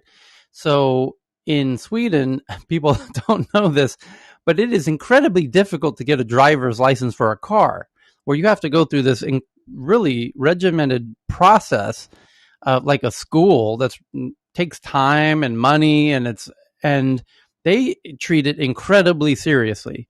The concept of driving a car on a road becomes this very formalized thing where they aim for 0 accidents per year or deaths per year in all of Sweden. And in Thailand, it's like, it's crazy. It's pure chaos. It's pure uncontrolled anarchy on the roads of Thailand. So, and especially, just real quick, as an anecdote, especially, being in the village outside of the city, it's crazy in the city. But to Tyler's point, I can't tell you the number of 9 and 10-year-olds I've seen driving mopeds, sometimes with a sibling on the back. Sometimes 3 siblings on the back doing wheelies. Yes, indeed. All the time. That's how they get to school. Absolutely. Yeah. So I just wanted to underscore that. Yeah. So you think I'm joking? I'm not joking. And both are total extremes. Thailand's on one end of the extreme. Sweden's on the full other end of the extreme.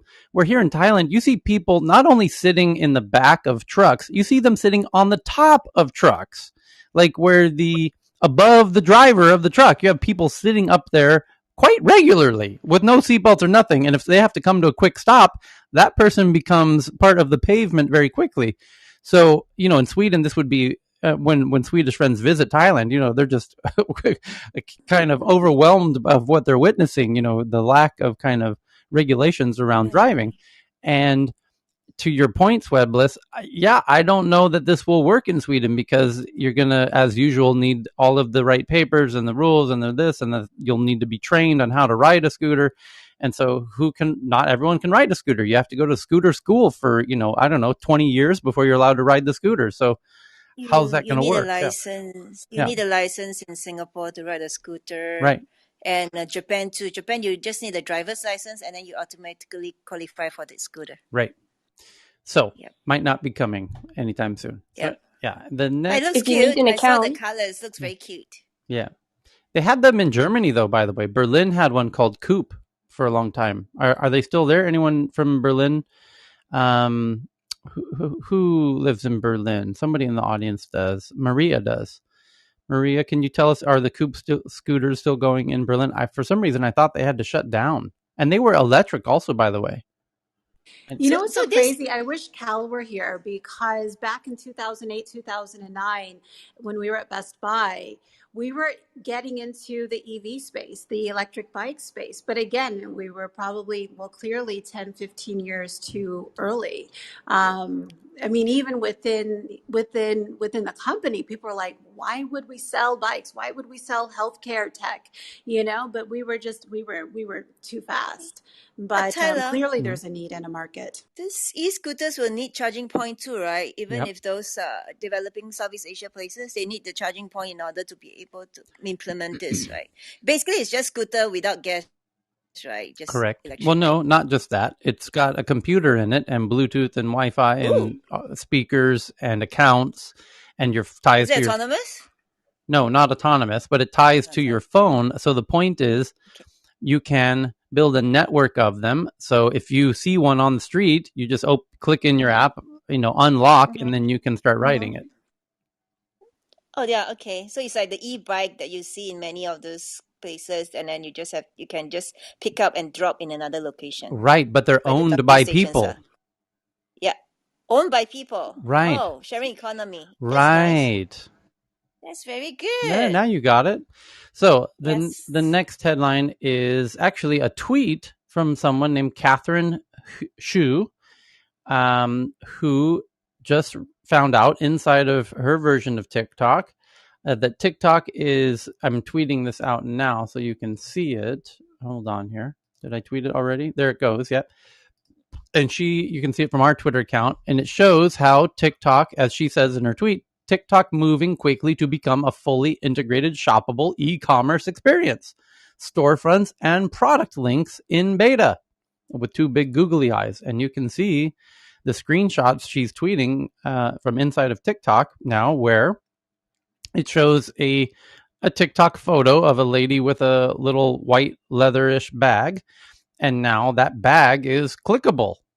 And the app recognizes that bag, shows you where you can buy that bag by clicking on it, is the second page, and then allow you to buy it right inside of TikTok with the web checkout. You can pay through PayPal or whatever. Direct, you can see the whole scenario, the whole storefront. So, Tyler? Yes. My question is, who handles the logistics of it? Is that the vendor, or do they have like a partnership? That would be a partnership.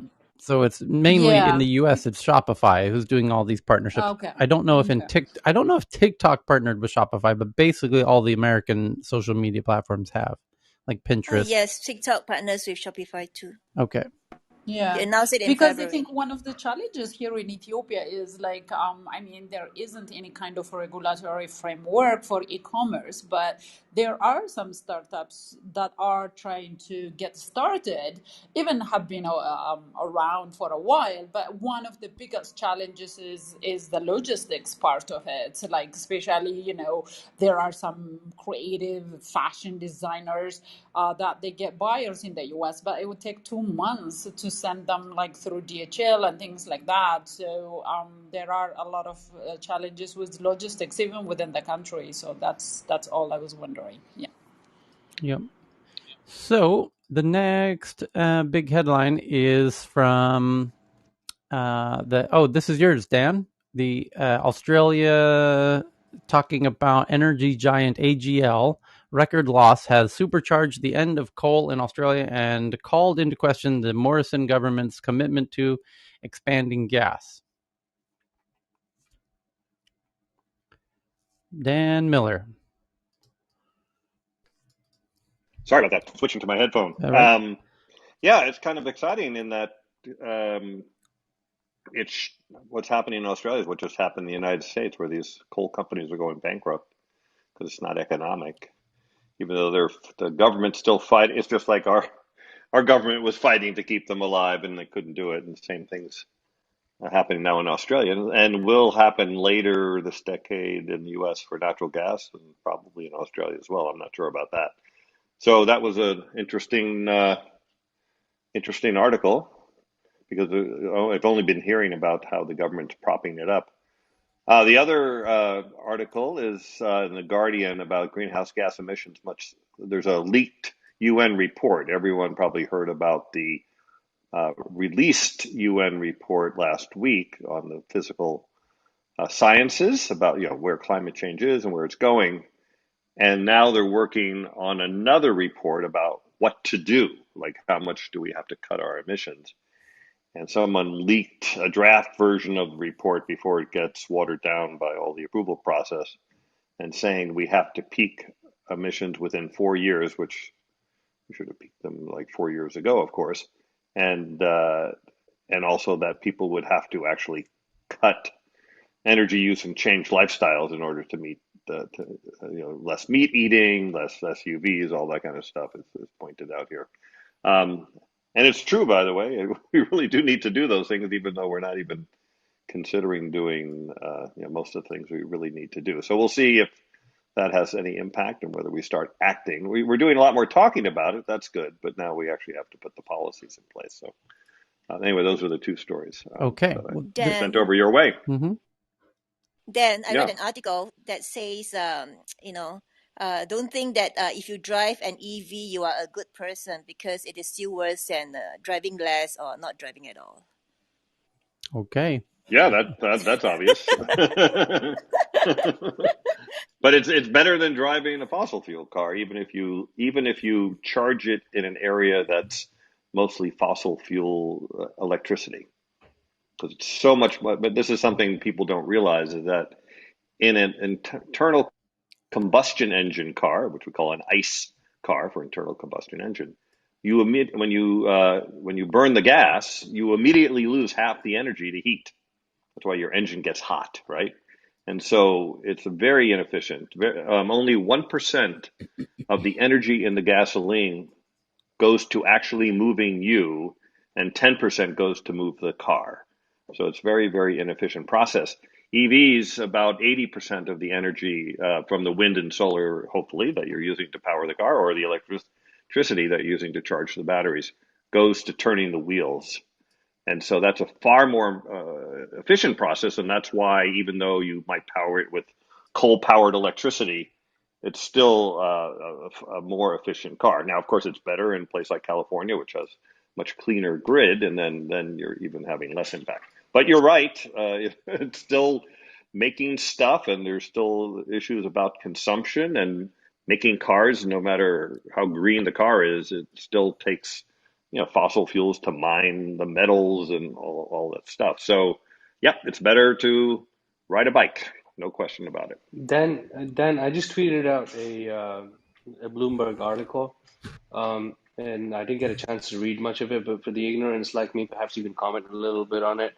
It said, to save the climate, start mapping the oceans. Maybe a 2-sentence explanation of that. I'm sorry, what? I got to get... Is that tech news around the world? I sent it to Tech News Around the World. To save the climate, start mapping the oceans. It came out an hour ago. Yeah, I'll have to take a look. I haven't seen it yet. Okay. Okay. So the next headlines here is kind of on the related topic of climate. Dr. Fran sends this one in from the Washington Post. The headline says, you can't get rid of the smell because they die in the walls. That's the actual headline. And what they're referring to is how mice are invading homes to avoid heat and fires. And they're chewing through appliances, sofas, and cars. And now people are seeing a lot more rats and mice in their homes as they're avoiding fires and heat. And they go into the houses, and then they die in the walls, and they make the home smell very bad. And this is particularly in Western America, where the houses are built out of wood with little, sheets of drywall, and the rats get caught between the walls. For my European friends who don't understand how rats can get caught in walls, how American home walls are hollow. They're not, built out of bricks like most of the world. So disgusting. I think it was happening in I have Australia experienced a few that. months ago as well. Yeah. I mean, en masse, like thousands of rats, because they killed all of the feral cats. And so these rats were taking over, and it was just something out of a horror film. Yep. And the next one is our favorite article from when we met 12 hours ago. And many people have found this one, that real milk is now possible with no cows needed. Lab-made dairy products are now a reality. And by the way, including human milk. Human breast milk is now being made in a lab, which raises the question, would you consider, will athletes consider, will senior citizens consider breast milk as because it's known for being incredibly healthy, and is it a great alternative for children? And as you know, instead of buying baby formula, might it be better to have lab grown breast milk, human breast milk? And might famous athletes' mothers sell their own breast milks? Like LeBron James's mother might be able to make a fortune by people who are LeBron fans. They want their child to have the same potential opportunities, and they see some value in different people's breast milks or something. So so it's just a wild concept, because obviously people aren't drinking human breast milk because there's obvious kind of ethical and issues. But if it's lab grown, similar to lab grown red beef, lab grown beef removes a lot of the ethical issues of eating beef, because there's no cow involved in the process. And similarly, there would be no human involved in the process of lab grown breast milk. So would that make it then an option for some people? Tyler, and I think that there's huge opportunity in certain developing communities and countries. I mean, I know of children in Cambodia, in particular, where the mothers, they had to go work, as soon as the baby was born, and so babies were living off of rice water, all of or Southeast sugar Asia, water. Lakeisha. Absolutely. Yeah. So what happens? Yeah. What happens in Southeast Asia is mothers give birth to their kids. They're usually with them for a very short amount of time, and then the grandparents raise the kids as the mother and father go back to work in the big city to make a living. That's the normal way of things in Southeast Asia. So they don't have breast milk, most Southeast Asians. So it's a great point in that case. So I'm not sure if it's the same startup that's doing the breast milk and the dairy side of it, Tyler, but the startup that's doing the dairy side of it, they've done a study, and that reports that greenhouse gas emissions, if this is adopted on a massive scale, can be reduced by 97% globally. Yeah, you could, it's a great point. We could stop cow farming, milk farming from cows, and do lab grown cow milk. I have a question then. I mean, I'm sorry, but sorry, Dan said something there. I apologize for interrupting. Yeah. I mean, there's this cowspiracy stuff claiming that cows are 51% of emissions. I did 2 rooms recently on vegan activists that claims that emissions are animal agriculture is 87% of emissions. This is not true. It's bad enough as it is. It's about 14%, and cows are about as bad as cars. So, it's not a small thing, but there's no reason to exaggerate it. And what they're doing is they're saying if you got rid of cows, the trees would grow where the cows used to graze, and they count that as an emission, but it's not an emission. And, as agriculture was developing over the last few thousand years, I'm sorry,